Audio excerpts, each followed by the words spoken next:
So Animoca's mission is to basically empower all users to have true digital property rights. And we think obviously Web3 and blockchain is a way to do that. We are not just builders in the space with projects like Sand and TinyTap and sort of, rev racing and a whole bunch of sort of gaming related projects, but we're also basically prolific investors in Web3, having done so since really late 2017, with over 450 investments in the space, including very early in companies like Axie Infinity, Dapper Labs, Wax, Decentraland, Polygon, and a variety of sort of L1 and L2s as well. So we really believe basically in the mission of Web3, in that we think it can reform capitalism, as it were, so that every participant has a stake in the network, which is really what Web3 is all about to us.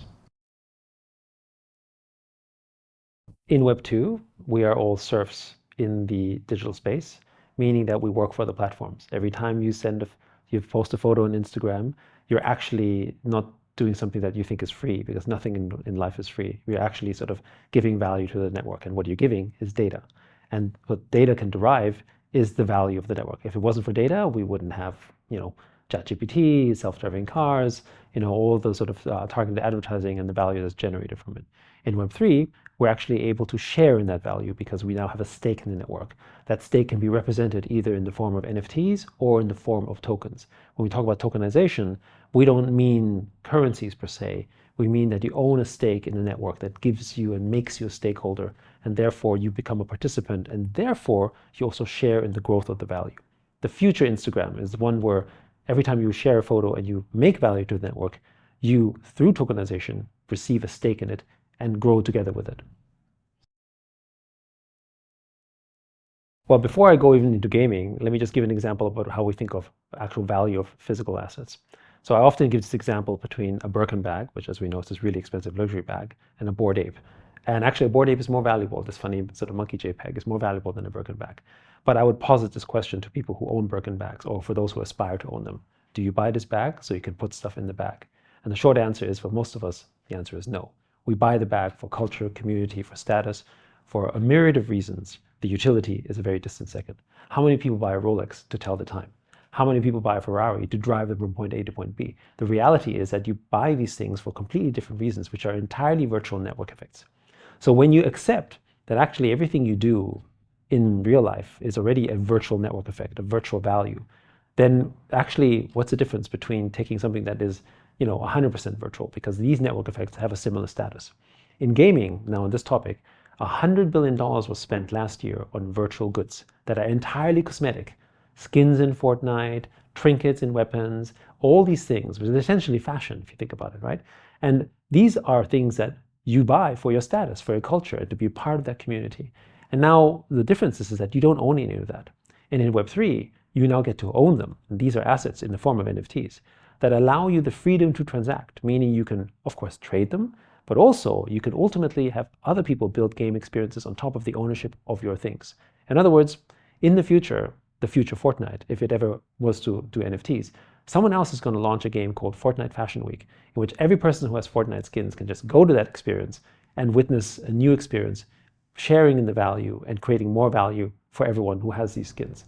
So this is the dawn, we would say, of community-owned games because of Web3. So first of all, this sort of negativity towards NFT gaming is primarily coming from the West, in particular from the US. And it has a lot to do, in our mind, as to how the West looks at capitalism. So there's a recent Pew study that showed that 60% of young Americans under the age of 30 actually preferred socialism to capitalism. This is a narrative that most of us wouldn't have expected, but this is the situation where we have right now.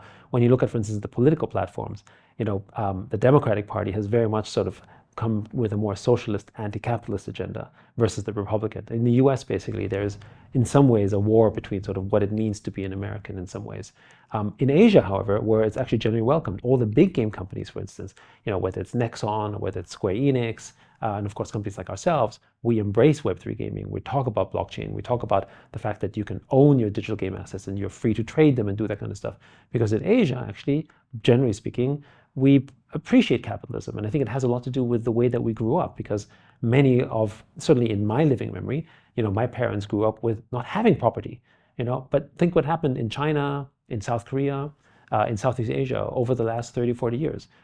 we had general prosperity because of capitalism. We appreciate what ownership means. Whereas I think in the West, we've gotten used to ownership. We no longer fear the fact that we might possibly lose our assets because we just think, it's a given. Democracy is a given, right? I mean, if people actually thought it was important, then why do we only have 50% turnouts for voting, for instance? So I think the point is that I think in the West, property rights are taken for granted, and capitalism is something that's not understood. And in the East, capitalism is appreciated, and property rights is broadly something new. So they're excited about sort of the potential for that. And this translates into the gaming culture as well, meaning Asian gamers are excited about property rights in games and what it can present, whereas in the West, they basically don't understand it, the group that are against it. And then when you look at their reactions, they're not logical. They're passionate, they're fearful, they're sort of, they're emotional, but they're not actually based on actual practical facts, because that's kind of like saying, oh, I don't need to own anything in the virtual world. Why would you not want to own? Nobody said to sell it, but between choosing from renting for the rest of your life versus owning, clearly ownership is better in any paradigm. And yet they still reject it for purely emotional reasons because of the fact that they don't understand it, and from the fact that they actually generally sort of, money in the West has such a negative reaction sometimes. And I think that translates into games as well. Maybe as a closing thought, free-to-play gaming, which is really not necessarily an Asian innovation, but really was adopted heavily in Asia, was this idea that you can sort of pay your way into a game. You're free to pay as much money as you want in a game if you enjoy it. And that was something that the West really rejected, in the early days of free-to-play gaming. And today, the entire industry is run by free-to-play gaming because it's a better business model. And we think the same will be true for Web3 gaming. Well, there's so much to be excited about. I mean, generally, first of all, we think gaming is going to be super exciting, just because it takes many years to make good games, and these good games are all about ready to come out. We're very excited about, for instance, on the hyper-casual side with Gamey, very excited about what's happening with, Phantom Galaxies and with Rec League, which are more on the AAA side of gaming, and a variety of other sort of titles that are coming out that we think are really going to sort of move the needle in terms of broad gaming adoption. But the other narrative that we're really excited about is education. What's happening with TinyTap and Open Campus? We talk about gaming because it sort of, 3 billion people in the world play games, and it's a $200 billion industry today. So yes, clearly lots of potential. But education is a $5 trillion industry, and every person in the world does it. So in terms of mass adoption, we think education is potentially even greater. And then, of course, the other thing that we're excited about is the broader regulatory framework, which is that, while the US still is, apparently somewhat hostile, the rest of the world has warmed up to it.